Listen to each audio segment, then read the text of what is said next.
بسم الله الرحمن الرحيم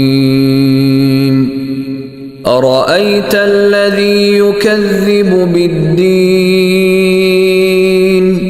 فذلك الذي يدع اليتيم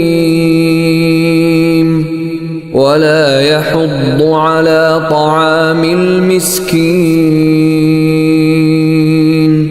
فويل للمصلين الذين هم عن صلاتهم ساهون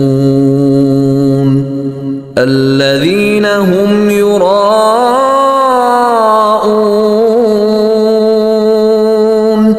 ويمنعون الماعون.